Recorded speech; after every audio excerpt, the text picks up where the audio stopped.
Hello students, this is the next video of genetics in which we will study Mendel's law of inheritance. And last video में हमने कुछ important genetical terms discuss कर लिए थे. So आज हम पढ़ेंगे Mendel's law of inheritance. And these laws are divided into two categories, monohybrid cross and another one is dihybrid cross. So आज की क्लास में हम लोग monohybrid cross को डिस्कस करने वाले हैं. And as you know Mendel is called as father of genetics. तो जितने भी जेनेटिकल लॉज हैं वो सारे मेंडल ने दिए हैं. तो मोनोहाइब्रिड क्रॉस पढ़ने से पहले इसकी मीनिंग हम समझ लेते हैं. अगर हम इस वर्ड को बाइफरकेट करें तो हमें दो नए वर्ड्स मिलते हैं. First one is mono and second is hybrid. Mono से मीनिंग निकलता है सिंगल एंड हाइब्रिड मीन्स होता है कंबाइंड फॉर्म. मीन्स जब हम किसी सिंगल कैरेक्टर के बिहाफ पर कोई कंबाइंड ऑफ स्प्रिंग को जनरेट करें that is called mono hybrid cross. और यहाँ पर मोनो हाइब्रिड क्रॉस की मीनिंग में कई लोगों को कंफ्यूजन होता है. सपोज हमने एक सिंगल कैरेक्टर लिया विच इज हाइट. ओके, अब हाइट के दो डिफरेंट ट्रेट्स होते हैं. First one is dominant trait, another one is recessive. Dominant, which is highly contrasting trait, is called dominant, and less contrasting trait is called as recessive. तो जो ज़्यादा contrasting है उसको हमने डोमिनेंट और कम कंट्रास्ट को रिसेसिव ट्रेट में रखा है. तो अगर हाइट की हम डोमिनेंट और रिसेसिव की बात करें तो जो टॉल कैरेक्टर है यानी कि जो टॉल ट्रेट है वो हाइट की डोमिनेंट ट्रेट है एंड जो डॉर्फ है it is the recessive trait of height. So basically कई बार बच्चे क्वेश्चन पूछते हैं कि सर यहाँ पे एक टर्म टॉल आ रही है और एक डॉर्फ आ रही है तो कैरेक्टर तो दो होने चाहिए. तो यहाँ पर कैरेक्टर दो नहीं होते हैं. There is a single character which is height and tallness and dwarfness are the two different traits of the single character. तो हमारे पास कैरेक्टर हो गया सिंगल जो कि हमारा हाइट, और इस हाइट के हमारे पास एक डोमिनेंट ट्रेट है टॉलनेस की और एक रिसेसिव ट्रेट है डॉर्फनेस की. तो जब हम इन दोनों का आपस में क्रॉस कराएंगे तो हमको एक इन दोनों की कंबाइंड ट्रेट मिलेगी जिसको कि हम बोलेंगे हाइब्रिड. सो इसी वजह से this law is known as monohybrid cross. And monohybrid cross के अंदर जो फर्स्ट लॉ है that is law of dominance. दो ही लॉ हम पढ़ेंगे मोनो हाइब्रिड क्रॉस में, एक तो लॉ ऑफ डोमिनेंस है और एक लॉ ऑफ सेग्रीगेशन है. तो लॉ ऑफ डोमिनेंस को डिस्कस कर लेते हैं पहले. तो suppose we have two plant, first one is tall and another is dwarf. तो टॉलनेस के लिए हमने एलील लिए हैं कैपिटल टी एंड डॉर्फ के लिए जो एलील है वो है स्मॉल टी. अब इनके क्रॉस कराने की ट्रिक्स क्या होती है? बहुत इजी ट्रिक है, कुछ ज़्यादा रॉकेट साइंस नहीं होती है जेनेटिक्स के केस पे. तो आपको 2 मिनट के अंदर समझ आ जाएगी. देखिए जैसे ये फर्स्ट कैपिटल टी है तो यहाँ पे पैटर्न क्या होता है, पहले फर्स्ट का फर्स्ट से, देन उसी फर्स्ट का सेकंड से, फिर फर्स्ट का सेकंड वाले का फर्स्ट से और देन फिर सेकंड वाले का भी सेकंड से. और इन सिंपल ट्रिक से ही हमको नई ऑफस्प्रिंग मिल जाती है. तो देखिए कैपिटल टी को कंबाइन किया था पहले वाले से यानी कि स्मॉल टी से, तो फर्स्ट मिला मुझे कैपिटल टी स्मॉल टी. फिर इसी कैपिटल टी को दूसरे वाले से किया तो वो भी स्मॉल टी था तो कैपिटल टी स्मॉल टी. फिर सेकंड वाला हमारा कैपिटल टी था सेकंड का फर्स्ट से यानी कि कैपिटल टी और स्मॉल टी, और फिर सेकंड का सेकंड से तो ये भी हो गया कैपिटल टी स्मॉल टी. अब जिस जनरेशन का क्रॉस कराया था उसे हम बोलते हैं पेरेंट जनरेशन.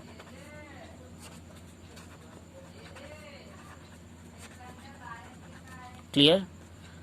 और जो जनरेशन हमको नई मिली है इसे बोलते हैं F1 जनरेशन या डॉटर जनरेशन. क्लियर? तो अब इसे लॉ ऑफ डोमिनेंस क्यों बोलते हैं, इसके बेसिक्स 2 रीजन होते हैं. तो उन रीजन को समझने से पहले कोई भी लॉ होता है तो इसमें हम 2 ट्रेट्स पढ़ते हैं, इनके 2 रेशियो निकाले जाते हैं. एक होता है जीनोटाइप और एक होता है फिनोटाइप. तो जीनोटाइप और फिनोटाइप में डिफरेंस क्या होता है? जब भी हम किसी ऑर्गेनिज्म का जेनेटिक कॉन्स्टिट्यूशन देखेंगे,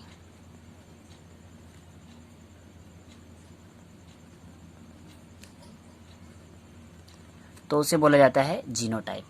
और जब हम केवल उसकी फिजिकल अपीयरेंस या बॉडी की मॉर्फोलॉजी देखते हैं तो उसे कंसीडर करते हैं एज ए फिनोटाइप। क्लियर? अब इनके जीनोटाइप और फिनोटाइप को निकालने से पहले दो इम्पॉर्टेंट टर्म्स हैं, वो भी आपको पता होने चाहिए। एक होता है होमोजाइगस कंडीशन और दूसरी होती है heterozygous condition. Homozygous means when the same allele are grouped together, means अगर या तो कैपिटल टी को कैपिटल टी के साथ ग्रुपिंग कराएं या कैपिटल या स्मॉल टी को स्मॉल टी के साथ, दोनों ही सेम एलील हैं। कैपिटल टी के साथ कैपिटल टी या स्मॉल टी के साथ स्मॉल टी, दोनों सेम टाइप के एलील अगर एक साथ ग्रुप होते हैं तो इस कंडीशन को बोलते हैं हम होमोजाइगस। और अगर एक कैपिटल टी के साथ एक स्मॉल टी यानी कि two different allele are combined together, then the condition is known as heterozygous. Means same type of allele को ग्रुप करेंगे तो हम बोल सकते हैं होमोजाइगस कंडीशन, और दो एक डोमिनेंट के साथ एक रिसेसिव को फिक्स कर देंगे तो उसे बोलेंगे हेट्रोजाइगस कंडीशन। क्लियर? तो अब अगर हम इनके जीनोटाइप की बात करें तो यहाँ पर हम फिर से जीनोटाइप निकाल लेते हैं इनका और फिनोटाइप।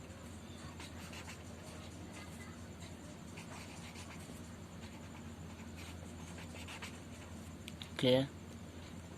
अब जीनोटाइप और फिनोटाइप की बात करें तो सबसे पहले हम फिनोटाइप की बात कर लेते हैं।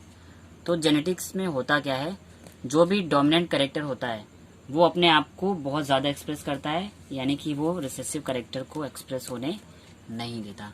क्यों नहीं होने देता? एक लॉजिक समझिए। सपोज ये टॉल प्लांट था और ये एक डॉर्फ प्लांट का था, ठीक है।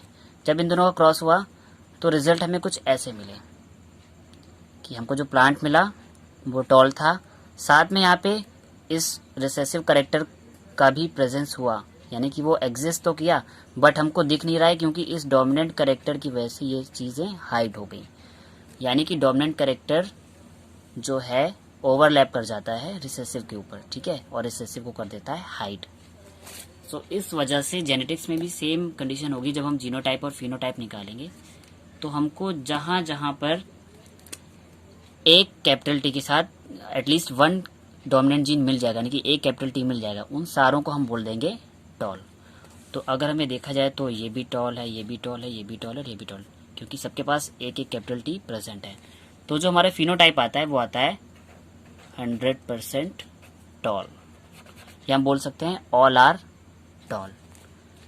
But if you talk about genotype, genotype means it's genetic constitution, और जेनेटिक कॉन्स्टिट्यूशन का मतलब है कि एग्जैक्टली वो कैसे हैं, होमोजाइगस हैं या हेट्रोजाइगस हैं। अगर हम सारा का सारा डिफाइन करें तो उसे बोलेंगे जीनोटाइप।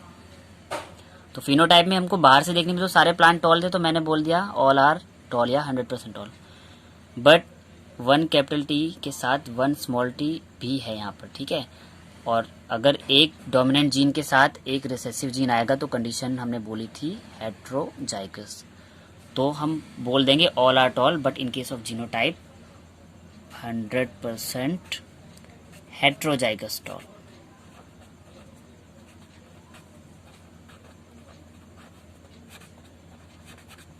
क्लियर? तो आई होप आपको अब जीनोटाइप और फिनोटाइप में डिफरेंस समझ में आ गया होगा। अब एक और क्वेश्चन बनता है कि इसे बोला है लॉ ऑफ डोमिनेंस। तो लॉ ऑफ डोमिनेंस क्यों बोला? देखिए, हमने टू डिफरेंट ट्रेट्स में क्रॉस कराया था, एक टॉल और एक डॉर्फ, ठीक है। तो दोनों को इक्वली एक्सप्रेस होना चाहिए, बट टॉलनेस ने यानी कि हमारे डोमिनेंट कैरेक्टर ने रिसेसिव को क्या कर दिया, सप्रेस कर दिया, और इस वजह से हमारे पास जितने भी ऑफस्प्रिंग आए सारे टॉल आए। मीन्स ज़्यादातर एक्सप्रेशन किसका हुआ, डोमिनेंट कैरेक्टर का। और जब डोमिनेंट कैरेक्टर ही पूरे क्रॉस में अपने आप को एक्सप्रेस कर रहा है, that's why the law is known as law of dominance. तो आई थिंक आपको लॉ ऑफ डोमिनेंस क्लियर हो गया होगा। तो मोनोहाइब्रिड क्रॉस के अंदर फर्स्ट लॉ मैंने कंप्लीट कर लिया है, लॉ ऑफ डोमिनेंस। अब हम चलते हैं सेकेंड लॉ पे, ठीक है, और सेकेंड लॉ को बोलते हैं लॉ ऑफ सेग्रीगेशन। तो this is our second law, law of segregation.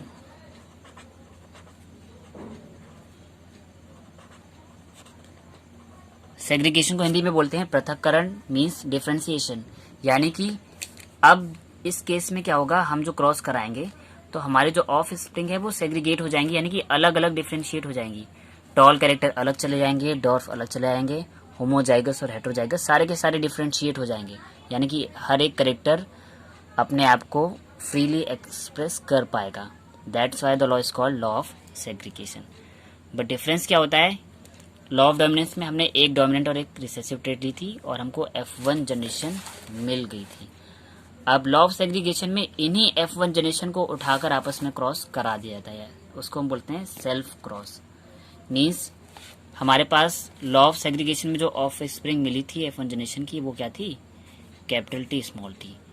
तो इन्हीं ऑफ स्प्रिंग का अगर हम आपस में क्रॉस करा दें, यानी कि capital T small T versus capital T small T, तो वही हमारी ट्रिक थी, फर्स्ट का फर्स्ट से, फिर फर्स्ट का सेकंड से, देन सेकंड का फर्स्ट से और सेकंड का सेकंड से। ठीक है, और अब जो जनरेशन मिलेगी उस जनरेशन को हम बोलेंगे, पहली जनरेशन हो गई F1 और सेकंड वाली हो गई F2 जनरेशन। सो F2 जनरेशन के जो एलिल्स हैं उनको देख लीजिए, कैपिटल टी और कैपिटल टी, यानी जब फर्स्ट और फर्स्ट का हुआ तो पहला जो रिजल्ट आउटपुट मिला है हमें वो कैपिटल टी, फिर फर्स्ट का सेकंड से, यानी कि कैपिटल टी और स्मॉल टी, फिर सेकंड वाले पे आते हैं तो स्मॉल टी के साथ कॉम्बिनेशन हो रहा है कैपिटल टी का, यानी कि कैपिटल टी और स्मॉल टी, फिर सेकंड से सेकंड, यानी कि सेकंड कैपिटल टी और ये सेकंड में भी स्मॉल टी है और यहाँ पर भी सेकंड में स्मॉल टी, यानी कि स्मॉल टी। तो अब हमें क्लियरली डिफ्रेंशिएट हो रहा है कि एक एलिल कैपिटल टी आया है, दो कैपिटल टी स्मॉल टी आए और एक एलिल कंप्लीटली स्मॉल टी आया हुआ है। क्लियर। अब इनकी जीनोटाइप और फिनोटाइप की हम बात कर लेते हैं। तो जीनोटाइप की बात करते हैं फर्स्ट ऑफ ऑल,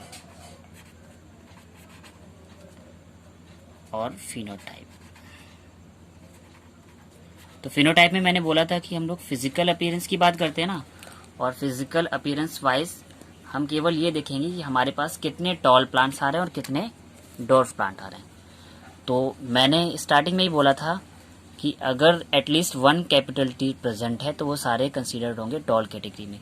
तो देखिए इसमें भी वन कैपिटल टी प्रेजेंट है, यहाँ पे भी वन कैपिटल टी और यहाँ पे भी वन कैपिटल टी। तो हम बेसिकली बोल सकते हैं 3 टॉल। ठीक है, और जहाँ पे दोनों डोमिनेंट होंगे तो वहाँ पर हम डोमिनेंट कैरेक्टर को कंसीडर करेंगे, यानी कि इस वाले कैरेक्टर को बोल देंगे डॉर्फ। तो बचा हुआ जो एक हो गया वो हो गया डॉर्फ। तो इस तरह से जो फिनोटाइपिक रेशियो मिला है हमें लॉ ऑफ सेग्रीगेशन का, वो मिला है 3:1 का। बट अगर जीनोटाइप की बात करते हैं तो मैंने बोला ना, जीनोटाइप में हम जेनेटिक कॉन्स्टिट्यूशन लेंगे, फिर से वही कंडीशन, यानी कि होमोजाइगस और हेट्रोजाइगस वाली। क्लियर।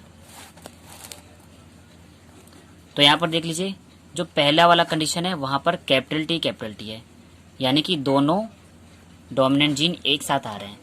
तो यहाँ पर हम जो टर्म यूज करेंगे, वन होमोजाइगस है, मैं होमो को शॉर्ट में लिखता हूँ, वन होमोजाइगस टॉल। इसके बाद ये और ये दो ऐसी ट्रेट्स हैं जहाँ पर वन कैपिटल टी और वन स्मॉल टी साथ में आ रहा है, यानी कि 2 आर टॉल हैं। बट कैसे हैं, जब दो डिफरेंट एलील साथ में होते हैं तो हम कंडीशन यूज करते हैं हेट्रोजाइगस टॉल। तो 2 हेट्रोजाइगस टॉल। फिर लास्ट में बचता है हमारे पास केवल यही वाला एलील, और जो कि दोनों रिसेसिव है और दोनों सेम एलील हैं, तो हम बोलेंगे होमोजाइगस, और टॉल नहीं होगा, डॉर्फ होगा, क्योंकि दोनों एलील रिसेसिव हैं। तो 1 होमोजाइगस डॉर्फ। तो बेसिकली जीनोटाइप जो हमको मिला वो क्या मिला है, 1:2:1। और आपके एग्जाम में लॉ ऑफ सेग्रीगेशन का जीनोटाइप और फिनोटाइप कई बार पूछा जाता है। तो बहुत सिंपल है और आपको इजीली ये चीज़ें समझ में आ गई होंगी। और मैंने जो ये एक मेथड बताया था फर्स्ट का फर्स्ट से और सेकंड का सेकंड से, इसके अलावा भी एक सेकंड मेथड होता है जिसको बोलते हैं चेकर बोर्ड मेथड। तो थोड़ा सा स्पेस देते हैं स्पेस पे, वहाँ पे मैं चेकर बोर्ड मेथड भी बता देता हूँ। Checker board method was given by Punnett, और पनेट ने जो चेकर बोर्ड मेथड दिया था वो भी कुछ खास टिपिकल नहीं है, बहुत इजी सा मेथड होता है। हमें इस तरह से कुछ कॉलम्स बना लेने हैं, ठीक है। और यहाँ पे हमको एलील प्लेस कर देने हैं। ये साइन होता है फीमेल प्लांट के लिए और ये होता है मेल के लिए। क्लियर। अब जैसे कि हमने लॉ ऑफ सेग्रीगेशन में अगर इसको फीमेल कंसीडर करें और इसको मेल कंसीडर करें तो फीमेल के लिए जो एलील हैं वो क्या है, कैपिटल टी और स्मॉल टी। तो इस चेकर बोर्ड पे फीमेल वाले पोर्शन पे हम फिक्स कर देते हैं कैपिटल टी और दूसरे ब्लॉक में small T. Same as male वाले पोर्शन में कैपिटल टी और स्मॉल टी है, तो यहाँ पर मेल वाले ब्लॉक में हम एक कैपिटल टी और एक स्मॉल टी फिक्स कर देते हैं। बस सिंपली हम इनका मल्टीप्लाई करते जाएंगे और हमको चारों के चारों offspring as it is यही वाले मिल जाएंगे। देखिए कैपिटल टी मल्टीप्लाई करेंगे कैपिटल टी से तो हमारे पास आ गया पहला एलील कैपिटल टी। फिर इस कैपिटल टी का इस स्मॉल टी से करेंगे तो कैपिटल टी स्मॉल टी। फिर इसका नंबर आएगा तो स्मॉल टी के साथ कैपिटल टी, यानी कि कैपिटल टी और स्मॉल टी। फिर इस स्मॉल टी का इस स्मॉल टी के साथ होगा तो मिल जाएगा स्मॉल टी और स्मॉल टी। और देख लीजिए हमको जो अब नए एलील मिले हैं capital T capital T, capital T small T, capital T small T और small T small T. Same ये चार एलील इस मेथड में भी निकले थे। देखिए capital T capital T, capital T small T, capital T small T और स्मॉल टी स्मॉल टी। तो आपको जो भी मेथड इजी लगे आप उससे एक्वायर कर सकते हैं। आई होप ये सारी चीज़ें आपको अच्छे से समझ में आ गई होंगी। सो thank you students, and in the next video lecture we will discuss the dihybrid cross. Thanks to all.